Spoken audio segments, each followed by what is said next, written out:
Okay, so I'm going to read part of chapter 12 from Everybody Hurts, which is the third instalment of the Shining Like Rainbows trilogy. First of all, there's no real ale in the house, so had to get some the Polish vodka that Molly got us back from Poland. Um, it's it's got lemon and strawberries on the front. Anyway, here we go.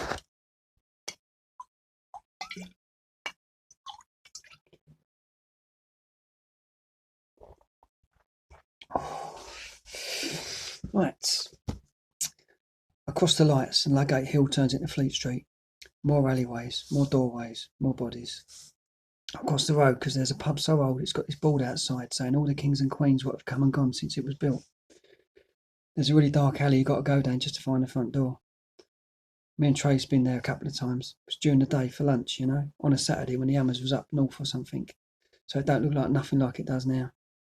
Even in the daytime, mind. It's so dark inside. It's like there ain't no lights or nothing. We'd go downstairs, down these really tight stairs, made when people was about 4.5 foot tall years ago, Now I'd hit my head on the ceiling going down, and hit my head on it again coming up. Both times we come here, I did that. Trace, bless her, she thought it was hilarious. When you get to the bottom, you go around the corner and down again. Places like old Rabbit Warren. Then there's this bar at the bottom and some tables. No music, no nothing, just a bar, some tables, and old bits of shit on the wall. Trace loved it. She said the both of us sitting there, in the bottom of this pub what was 500 years old. She said it was really romantic. Like we were two people from back then what loved each other so much we found each other again 500 years later, sitting in the same place. I had no idea what she was on about, if I'm honest. But she was smiling when she was saying it, so I never asked. She reached her hands across the table and folded them around mine. I didn't know what to say back, because the look in her eyes, all that softness and all that love, it scared me, It really scared the shit out of me. Because even though I didn't know what to say back, it was like she got right inside me, see all the stuff I've been scared of my whole life. She was holding it in her hand, all gentle and loving.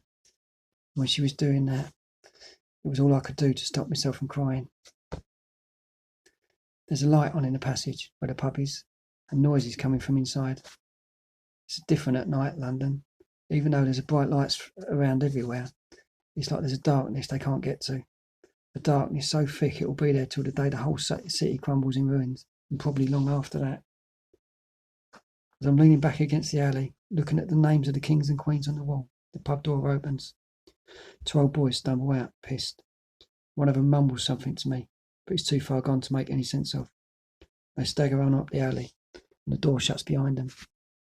I get the feeling, if I go inside, if I go through that door, it'd be like going back in time, and I'd see Dad in the front bar by the fire having a drink with Uncle Derek, jabbering on about the football.